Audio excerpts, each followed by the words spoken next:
मित्रांनो बघा, पैशाचं सुख किंवा याच्यात काही नसतं. तुमच्या कर्तृत्व तत्परता मी बँकेचे पैसे वेळेत दिले, सरांची मान खाली घालून नाही दिली. हे जे असतं ना, तो आनंद खूप मोठा असतो. किती पैसे मिळवले याच्याकरता नाही. आणि तुम्ही चांगलं पेरलं की चांगलं उगवतं. मी काय होतो, SY BComला होतो. आता मी वाडिया कॉलेजला आलो. पुढे काय होणार होतो, TY BCom होणार होतो, म्हणजे BCom होणार होतो. BCom झाल्यावर समजा मी या बिझनेसमध्ये आलोच नसतो, तर माझ्या वडिलांनी काय केलं असतं, पोस्टाचं तिकीट चिकटावं तसं मला कुठल्या तरी कोऑपरेटिव्ह बँकेमध्ये कारकून म्हणून चिकटवलं असतं.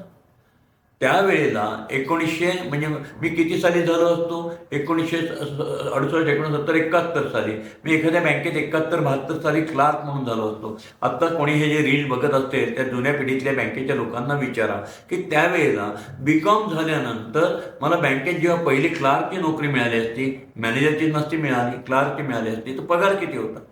ट्रेनिंग क्लार्कचा पगार 230 रुपये होता आणि क्लार्क म्हणून परमनंट झालं तर 350 रुपये होता आणि मॅनेजरचा पगार 700-750 असायचा त्यावेळेला. मी तुम्हाला 72ची गोष्ट सांगतो. आणि इथे DS कुलकर्णी रोज टेलिफोन पुसतोय. मी सरासरी रोजचे जे फोन पुसायचो ते 80 ते 125 पर्यंत पुसायचो आणि माझा महिन्याचा टर्नओव्हर माझ्या एकट्याचा फोन पुसायचा, मेसेजचा वेगळा असायचा. 2200 रुपये साधारणतः टर्नओव्हर व्हायचं. 2100 ते 2200 रुपये बिल व्हायचं. सगळ्यांना टेलिफोन पुसायचं आणि 2200 रुपयाच्या बिलामध्ये ही लेबर लाईन, मटेरियल कमी ना, लेबरचे कष्ट असतात. मला सहज साधारणतः 1400 रुपये मिळायचे. 800 रुपये मटेरियलचे जायचे. म्हणजे मी SY BComला आहे आणि मला 1400 रुपये महिना मला मिळतात कष्टाचे. जर मी BCom झाल्यानंतर बँकेत क्लार्क लागला असतो 350 मिळाले असते. त्यामुळे कष्टाने तुम्हाला कुठेही किती प्रकारचा आनंद मिळतो याचं सुंदर उदाहरण बघा. मी त्याची तुलना नाही केली. नंतर जसं मोठा झालो तसं तुलना करत गेलो की काय झालं, की आपण किती केले.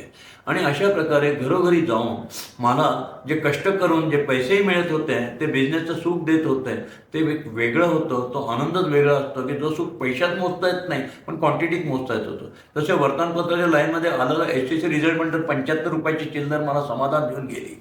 तसं दिवसभर सायकलवर 50-50 किलोमीटर राबल्यानंतर लोकांना सुगंध देत देत, लोकांना आनंद देत देत, लोकांचं साफसफाई स्वच्छता करत करत आपण पण एक मोठ्या लेवलचा टर्नओव्हर करू शकतोय, आपण पैसे कमवू शकतो. तो एक कॉन्फिडन्स त्या बिझनेसने मला दिला आणि सगळे माझ्या पायाभरणी या टेलिस्मेनच्या बिझनेसमध्ये झाली.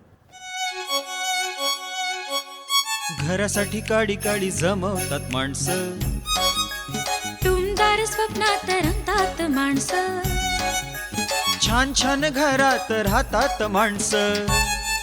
जेव्हा भेटतात घराला घरपण देणारी माणसं, घराला घरपण देणारी माणसं.